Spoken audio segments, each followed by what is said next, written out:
And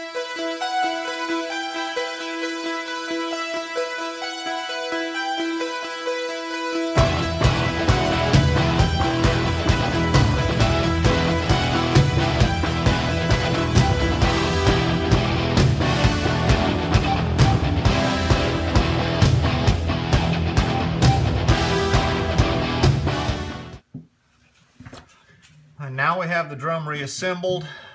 The sensor is reinstalled. We want to check, make sure that the sensor doesn't look like it's leaning or anything like that. If it does, then you can adjust a little bit by taking the bottom screw on, which is easily accessible, taking the bottom screw loose. And visually you're going to look and see if the sensor is lined left or right, and if you need to, you can push a little bit and pull a little bit and adjust it some. You want the sensor to ride pretty flat, and it can be bent a little bit. Again, we want about 3 millimeters above the bearing edge. That gives us a good contact surface to the head. If you get very much more than that, then you're going to get a bulge in the middle of the head. You want just enough that it's touching it good, making contact, but not too much that you got bulges there. Now underneath, I drill a hole, and then I put some hot glue, which will insulate around where the hole goes through. And then what I'm going to do is I'm going to route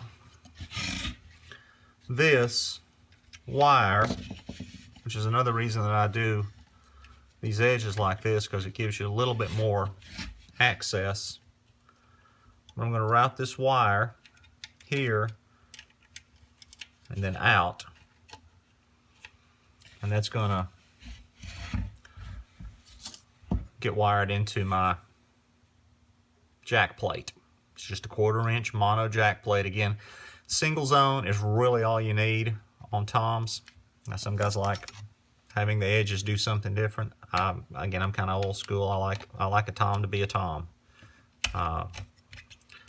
So anyway, that's going to mount on that. Again, there's 2 wiring options, and I'm going to go over both of those with you.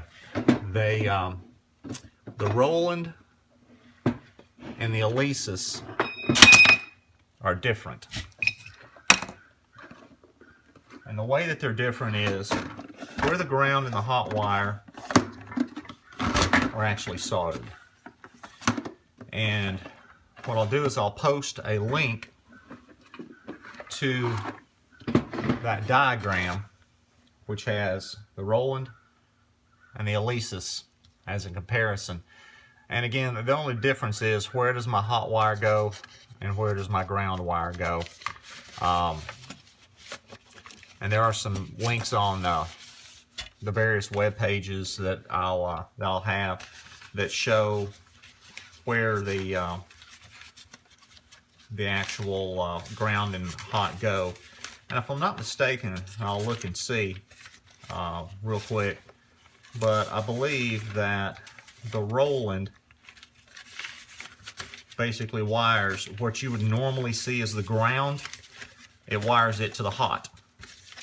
So in your jack, the tip is typically hot and the shaft is ground. Roland wires it backwards. And they're just weird about stuff like that. But anyway, the Alesis wires it typically ground and hot. Tip hot, shaft ground. The Roland wires it tip ground, shaft hot. So that's your biggest difference between the two. But we'll get this wired up and go in and test it and make sure everything's working, get the head reinstalled. And like I said, this drum will be pretty much done.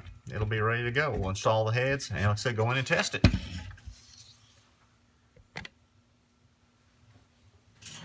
So here is the completed drum. We've got the wrap installed, the head is installed, and then on the actual cross bar. On the bottom side, I put a piece of aluminum tape, did a little bit of sanding on it to give it a little bit of a unique finish to it, but it gives a little bit more finished look on the bottom.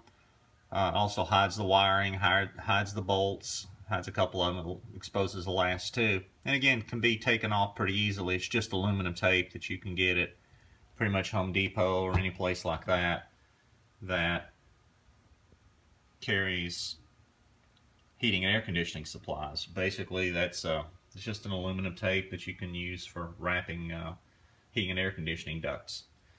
So the next thing is, let's go test it out and make sure it works.